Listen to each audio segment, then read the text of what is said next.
Hey guys, I'm Eric. I'm Nathan. And we are Notes and Nerds.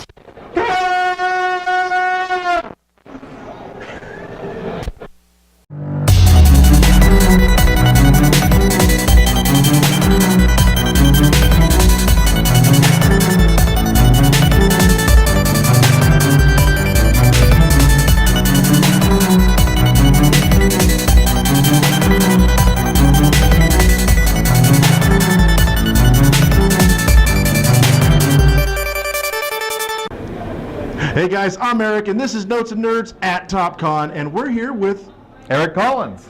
it's Eric time. Eric time. Hey. Oh, that was perfect. So, Eric, what are we looking at here, and what am I surrounded by besides nerdy goodness?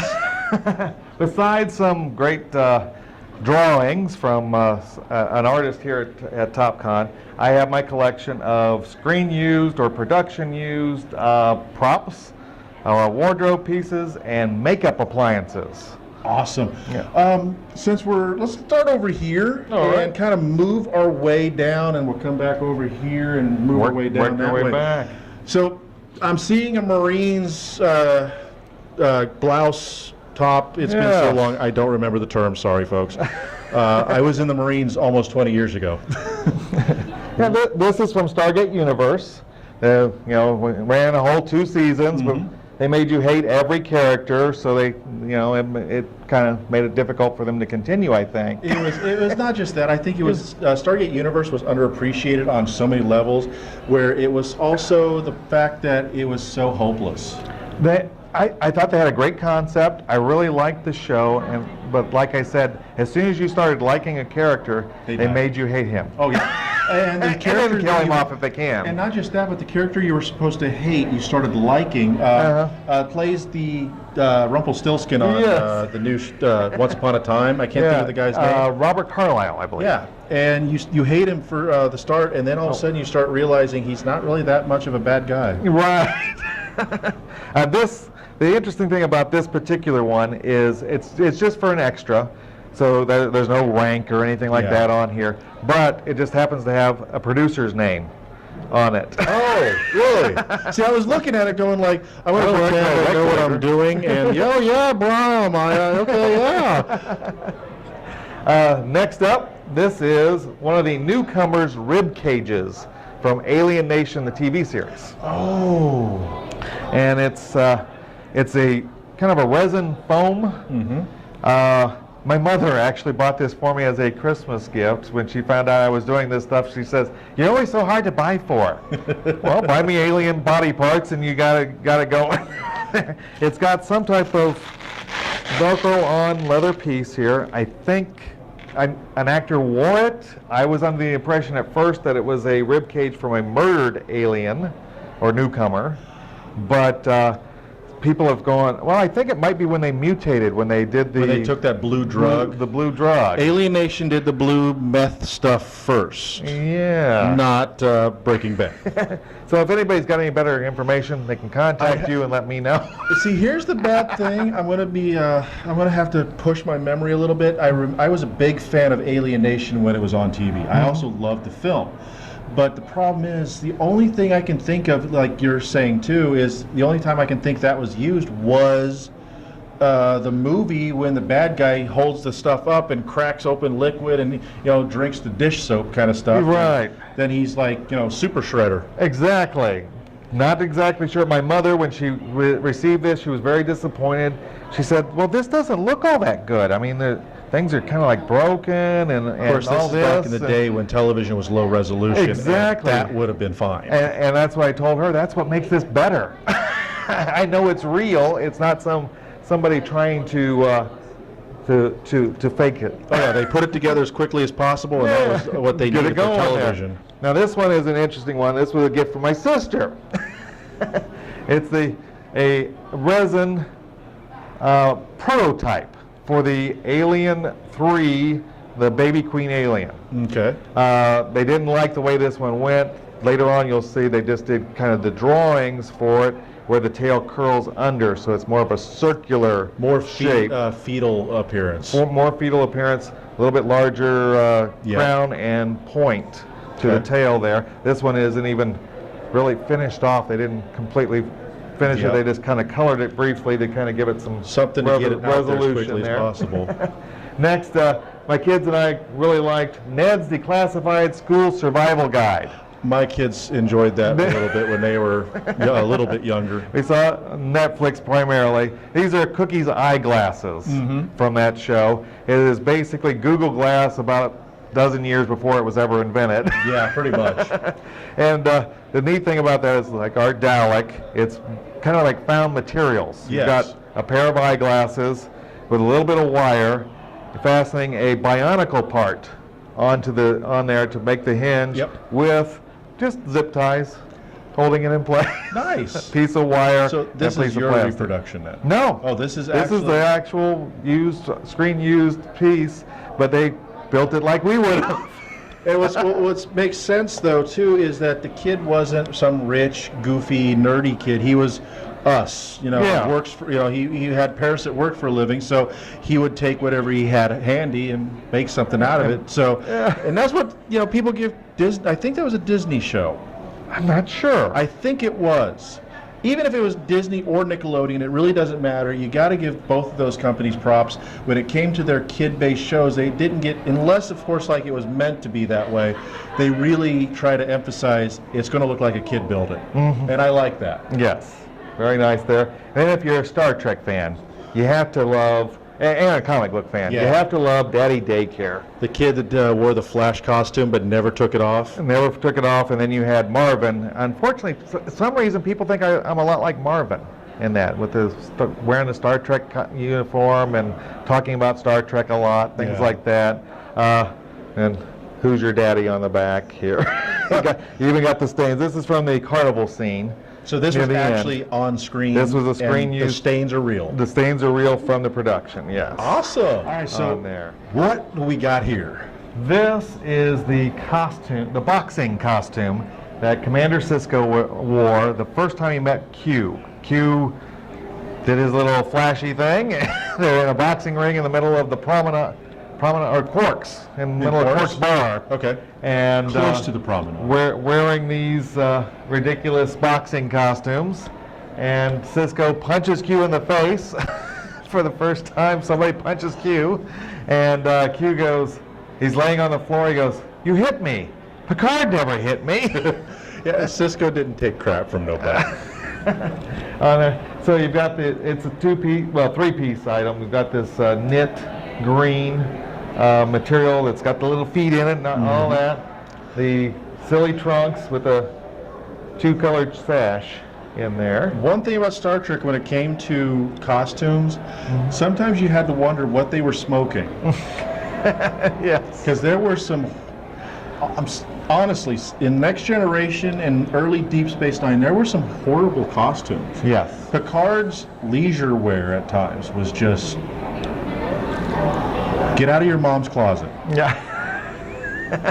Yeah, you gotta love those scant uniforms that they decided, oh, those are male or female. Yeah, I remember there's a scene in, I don't know which episode it was particularly, that they're evacuating, and you see a guy in basically Deanna Troy's skirt. Yes, it's actually the first episode. They encountered a point where they're separating, the saucer separation. They had to show off for the first time. That is right. And then you see it again in other episodes. But isn't it one of those? I'm willing to make a bet. It's one of those sequences. Oh crap! We ran out of costumes. It's possible. I actually talked to Robert Blackman, who created a lot of the costumes for. He's the main costumer for Next Generation, and he said no, it was on purpose. We wanted to show that in the future it was more gender neutral.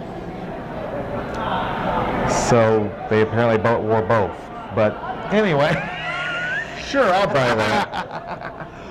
Next up, we have from Star Trek Enterprise, or Enterprise, depending on what season you're talking about. But this is Star Trek Enterprise. They decided they better put the Star Trek name on it because people were confused. Yes.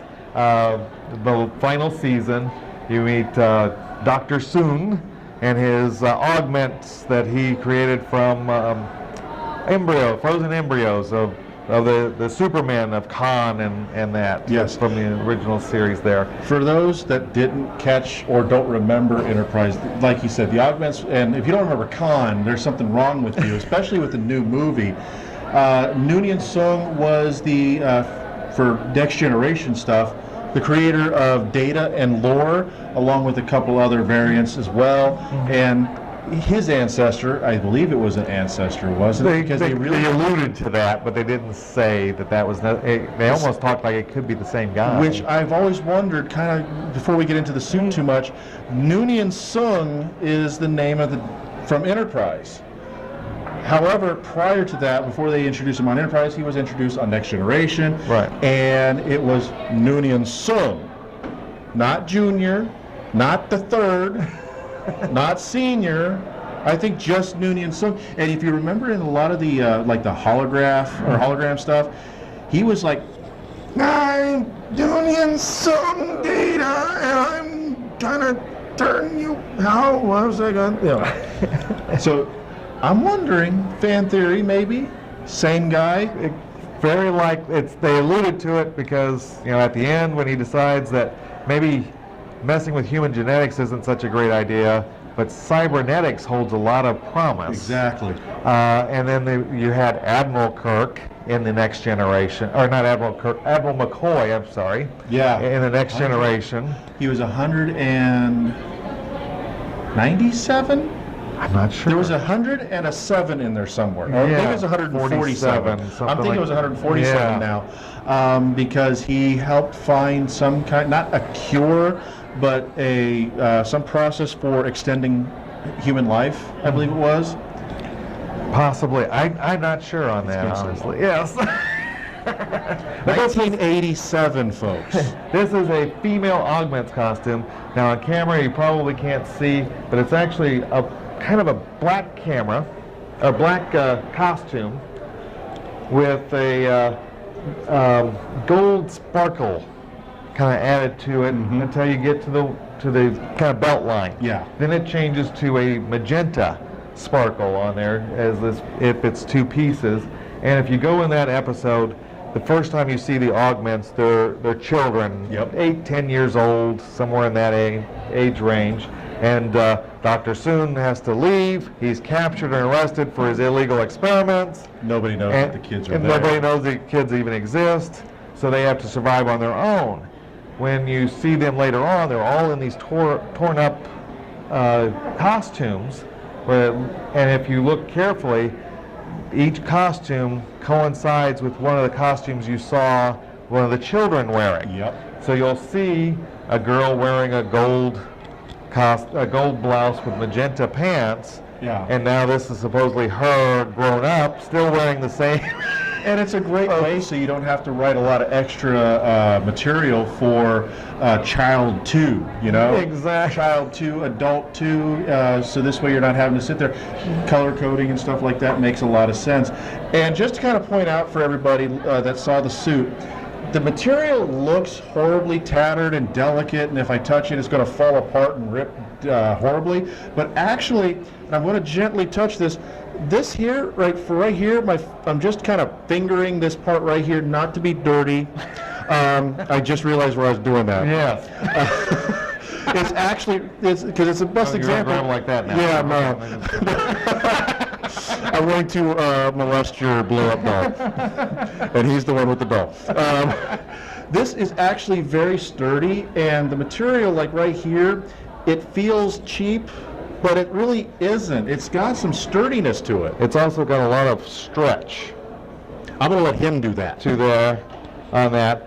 The actress who actually would be wearing this was much better endowed than my blow-up mannequin here is. So she stretched it out a lot more than. And it makes a lot of sense, like you were explaining. This would have been the child's costume, so we wanted a little bit tight. And honestly, that looks like it could fit on like one of the children that are cosplaying today. It looks like one of them could wear it. Right. And then at the same time, it looks like there are a couple of gals, older, 18, 20 year olds that are out cosplaying today that they could also wear it. Exactly. So it actually is a functional concept for what you're saying that would work, that we could prove it if we could convince somebody to do it.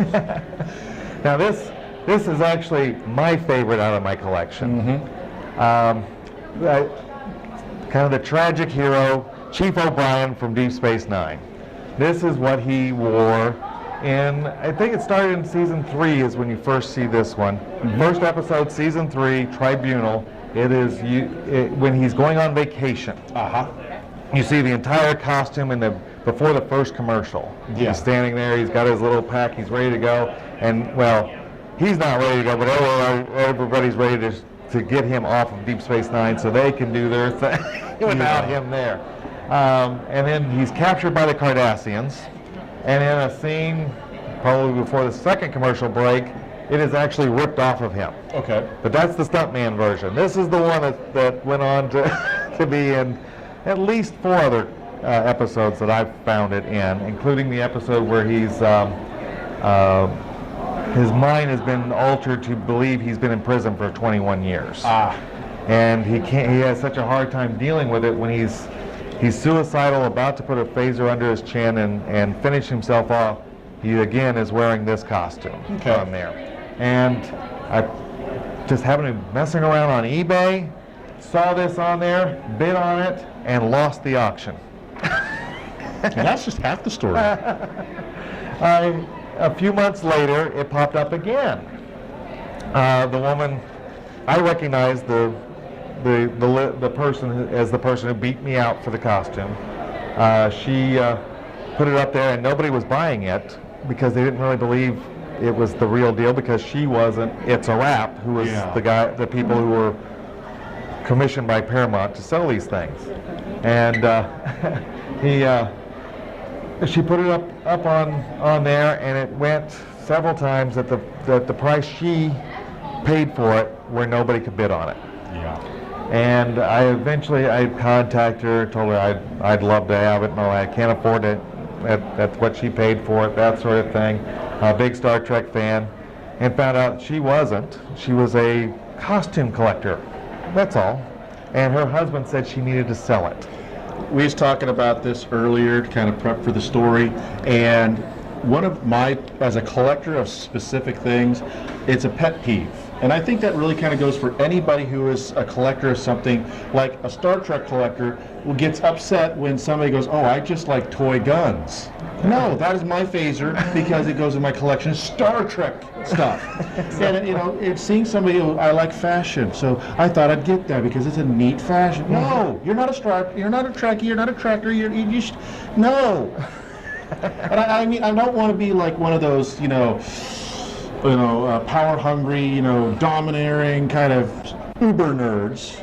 But I think that kind of goes for anybody in any field of collecting. If you're a Harley collector and then somebody who just likes, who doesn't ride motorcycles, who doesn't like motorcycles, but I just collect it because I'm not going to ride it.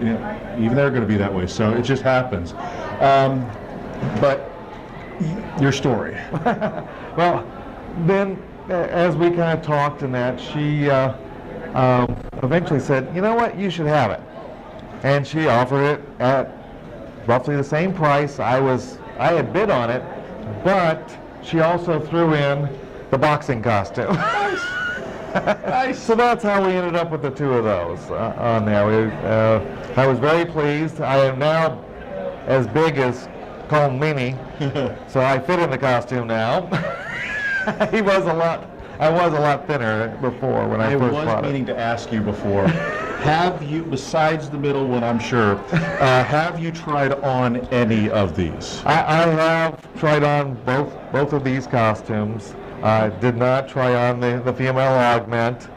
Couldn't even get my wife to put it on, unfortunately. Yeah, or the daddy daycare shirt, couldn't fit in that at all. It's just way too small. This is just these. These are very nice. This is actually quite heavy, so it's got a nice. Well, I was looking at like the chest material right here, and again, we're not talking a cheap throwaway material. That one, in comparison to the female uniform there, the Colomini piece, it honestly, I feel like I could go to Walmart and buy it and wear it at home for PJs. Yeah, it's very nice. It looks like PJs. And until Netflix recently got the high definition Deep Space Nine stuff on there, you couldn't tell when you saw it on screen these little kind of C shapes that just kind of turn on there. So you have all these little squares in there, and you've got the other material right there, the little it just looks shiny screen and kind of flat. deal. Exactly. The pants are the same way. There are all kinds of that colors. you'd be wearing to somebody, some fancy get-together. So it actually looks functional. There's lots of threads in there that are pinkish and blues, pinks and blues, and some yellows.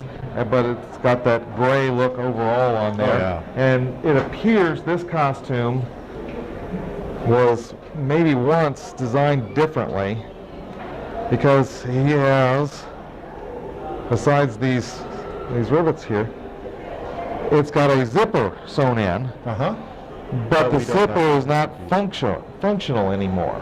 You're missing the main. Yeah, it will not zip up at all. The ends have been cut deliberately, and they sewed in this the snaps for this piece and sewed it in on there to perhaps complete one it of up. those things where this episode required this costume not to be zipped up for some reason, and they had to get rid of it. Otherwise, you had that dangly. It may also be possible that there is some extra or something like that is wearing basically this shirt, maybe without that collar or these shoulder pieces and this flap, until and then they recycled it for the Deep Space Nine episode. Got to save money when you're doing those stuff. Or something like that. Because wasn't the later episodes about $1 million? Actually, wasn't all the early early episodes, weren't they about $1 million to produce? That's kind of what I've understood on that. It was about 10 times what the original series was per episode, which was considered an outrageously expensive episodes. And of course, they used a lot of Macintoshes for the special effects on the computer screens. And back then, that much level of CG work, I guess you could say, was outrageous. So speaking of Star Trek Next Generation still, this is the piece that everybody else loves the most. It is my second favorite, of course, and what got me into other things other than the wardrobe, you get we get the microphone complications. I want to take the glass dome off here. I created this little display for it. But we have Worf's nose prosthetic worn by Michael Dorn for the filming of Star Trek The Next Generation. From what I can find on the screen grabs and that I looked at, probably somewhere at fourth season or later. I was going to say 3 to 5, somewhere right in that area, simply because in 5 to 7, very prominent ridges on the nose that you can see up in here. You can see the ridges on here, but they're not as quite prominent. And in season 1 and 2, like you're getting at, it was almost too smooth.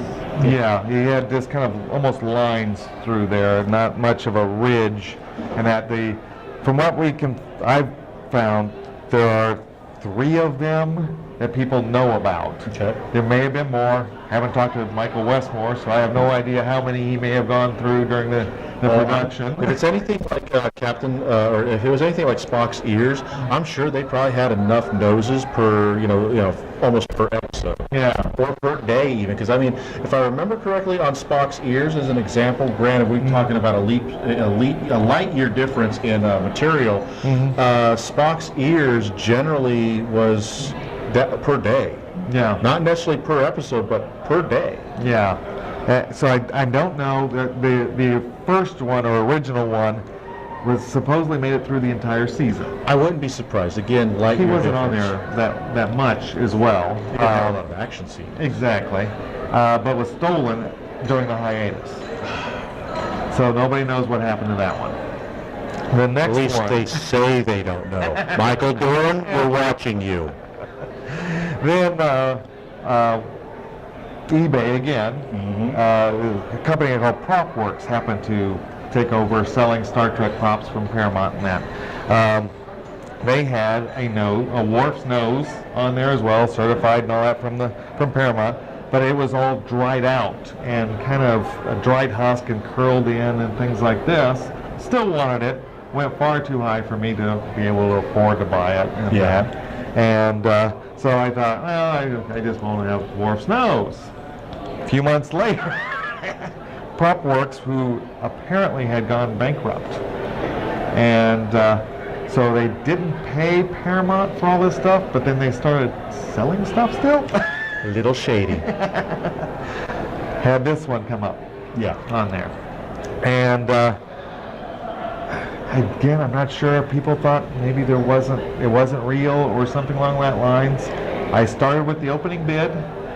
I forgot about it, thinking there's no way I'm going to get it for that. And then 3 days later, eBay's going, hey, you need to pay for your item. That is lucky. I mean, and I understand why people would stay away from it, because how many times you see on eBay, and I'm an Atari collector, and you see, my biggest thing is people who love to slap rare on everything. And this would have been one of those things that I'm guessing rare was an important word for the description, wasn't it? But it did have that on there. And every time you see rare, you're like, no. Probably especially with something like this, you see rare and highlighted and bolded and capitals, and you're thinking, rare as a turd in the toilet. Exactly.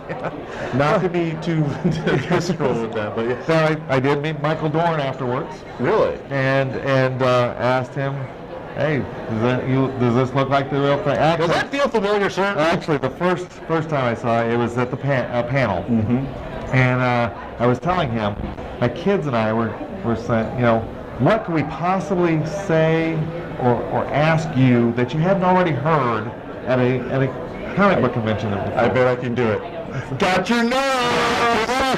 That's exactly what we did. Awesome. I later talked to him. He did confirm that it was the nose that he wore at some point. Awesome. Fit and all that sort of thing. Well, that makes sense, because they would have still had to take some kind of form fitting of his nose, whether that just be a couple pieces of plaster Paris right there, or whatever it is, and then boom. Yeah, because it is shaped for his nose and that. And you said you made the base? Yes. Which part? I mean, everything. Even that? Well, that I believe is from a Diamond Select toy.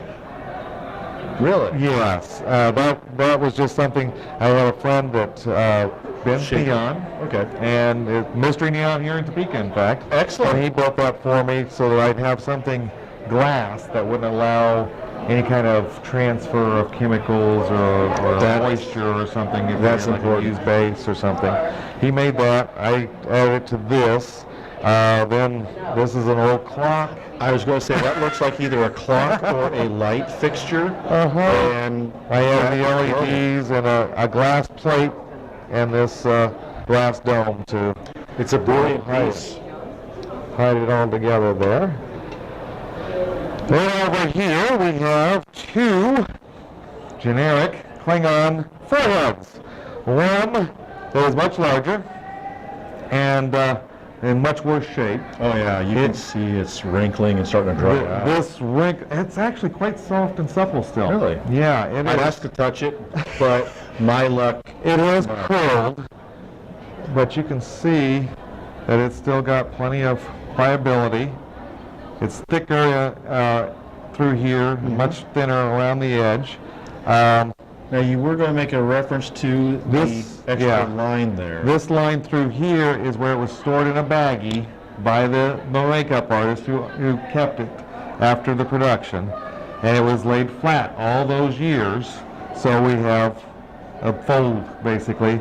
This is the actual kind of crest line right through here, which is actually less prominent now than the baggy fold. All the lines, it's a Klingon that had a rough life. Yes. That's all it was. This one is much smaller. But it's been properly taken care of. Well, it was actually stored the exact same way with this other one. Really? You can see the fold kind of line here, but it's not a deep crease. and it doesn't take away from the actual crest. See, here's the thing. I didn't even see that line right there until you said something. So that's how impressively well kept that ended up somehow, even though it was stored the same way in The place. same baggies and that. It actually has a little less stretchability. It's smaller. I had to make an assumption. This would have been one of those generic pieces where, you know, this is the one where you're like here in front of the camera, and the other one's the guy back here, and they had to make the scene because there's just more ridge detail, I think. More ridge detail in there.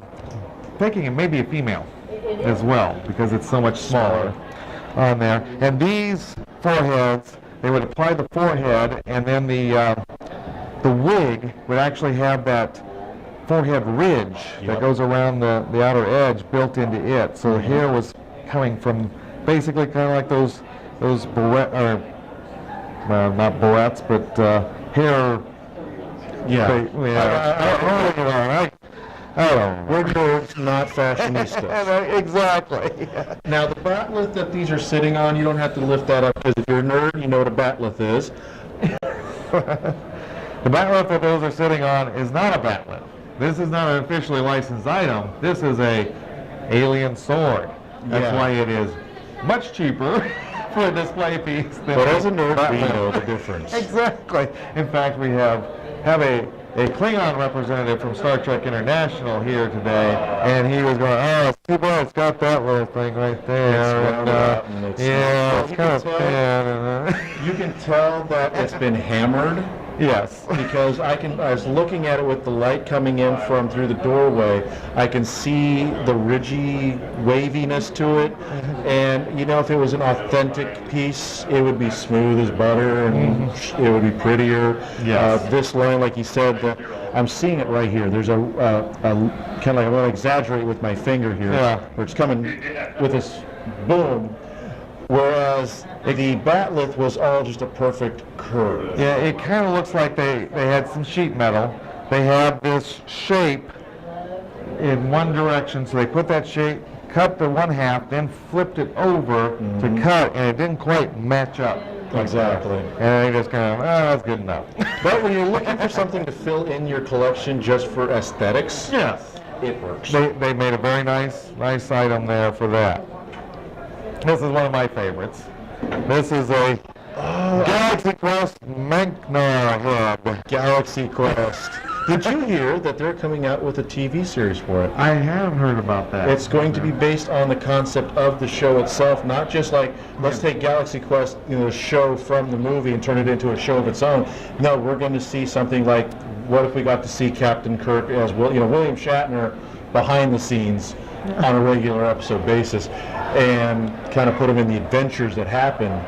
I can't wait. Yes, very nice. And we've got a lot of detail with the hair, a lot of veins in the sides on this, and it's the same kind of foam rubber that the nose is made out of, but not these foreheads. It's a little stiffer than what the I foreheads was noticing are. as you're gently tugging on the cheekbones or cheek pieces there, I was noticing there was not really a lot of soft give. No. So it wasn't going to just lift right off. And I was going to be like, before you started lifting, I was ready to say, oh, you don't have to. I don't want to see it rip on camera. And this is the actual foam head that this piece was stored by from the Which more likely production is of just that. a generic foam head It you is. see on most big stores. But for some reason they added a little bit of paint in that.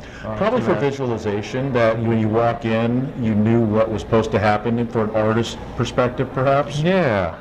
It give, well, I noticed in the eye sockets here, there's also the coloring similar to the mask. Yes. So again, I'm thinking as the makeup artist, especially on a big production, you're going to have a lot of people coming in that might be even assistants for the makeup artist and know, hey, this is what the color is going to be, and I can start it.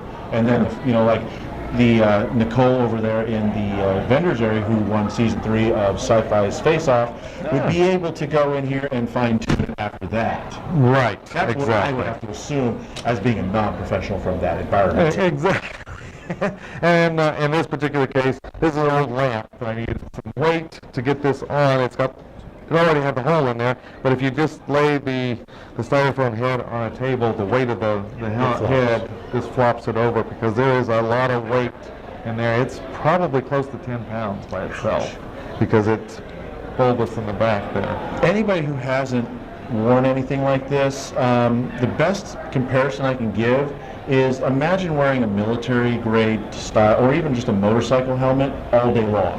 Yeah. All day long, and sooner or later your neck's going to be killing you. Yeah. So I could just imagine the actors who would be sitting around, even the extras that would have gotten a couple of these to wear, after makeup chair's done, and having to stand around for next shot, next scene, and you could be sitting there hours upon hours, and how much that would hurt. Yes. So I can imagine why you have to put a base under there to hold that. Yes. It's very nice. And get the hair up off the table anyway. Oh yeah. Well, it really helps with the display too. It makes it look better. Now, this is the final piece in this collection. Is the coolest piece. And that's why we went this way, everybody, because this one I think is honestly the coolest piece in this show.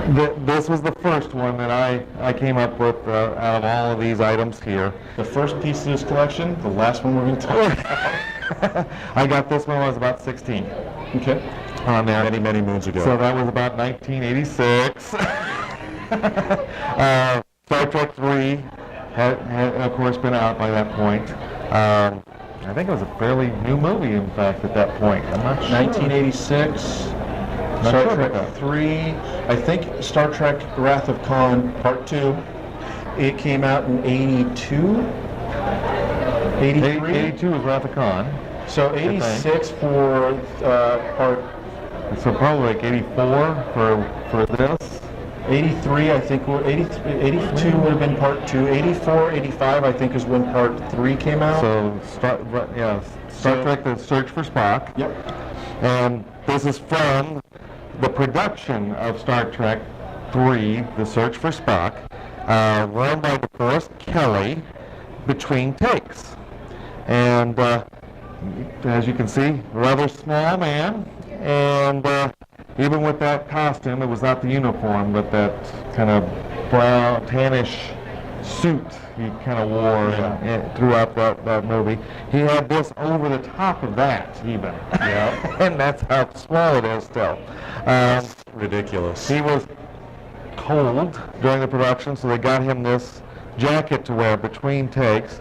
You've got the screen printed Enterprise from the movies. I just want to double check. You can't tell because it has the shadow effect on it. So you only got 1/7. Yes, NCC-17 is all that's on there. Oh, and I can see it after all what I was looking for. Down along the right side, it's NCC 1701. Yes. The end. Right down there. So this would be accurate for that film. Just to kind of throw that out there. And a lot of people got this confused. When I was a kid, that early Star Trek, they were, especially kids who didn't catch the early ones, because like I was born in 76, so I didn't necessarily get to remember the first movie, the motion picture. Yes. Every Enterprise up until after Search for Spock, 1 through 3, was 1701. Yes. A didn't get added until not the Voyage Home. It was the one after that. Technically, it wasn't the Voyage Home. At the very end. Yeah, at the last minute and a half. Minor technicality. Yeah. But the first full movie with the Enterprise wouldn't have been until 5. Until 5, yes. And then the authenticity. Yeah. Just in itself. So you've got that there, and then you've got this odd text. Horrible font. It says Enterprise instead of Star Trek or something along that line. Don't know what that's all about. The great story behind this one was that DeForest Kelley was at a convention in, I believe, 85, and back in those days, he did not sign autographs at conventions because... Real quick, I want to interrupt you. We are being invaded in a Star Trek environment by Star Wars. What? You know what? You didn't bring any phasers, dang it. Oh wait, I don't need a phaser. I need a tree. Watch out for a tree! Yeah, his name is George. You know that, right? Oh. George of the jungle. Don't let those Ewoks kick you in the butt on the way out. So you're a friend attended a Star Trek convention. You didn't have Comic-Con. You had occasionally you'd have a comic book convention where it was actually just people selling comic books. Yeah. Oddly enough, occasionally the creators and behind them doing comic books, and then you had separate Star Trek conventions. Yes. There weren't sci-fi conventions. Really, it was a Star Trek convention, and typically there'd be a little bit of other stuff.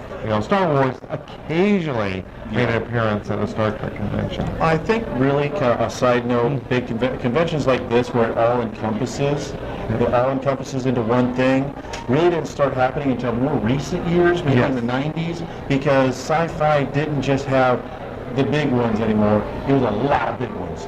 Yeah. So let's finish up this story real quick. He's rambling. He was attending it with his father, who was actually the Star Trek fan. He was just there.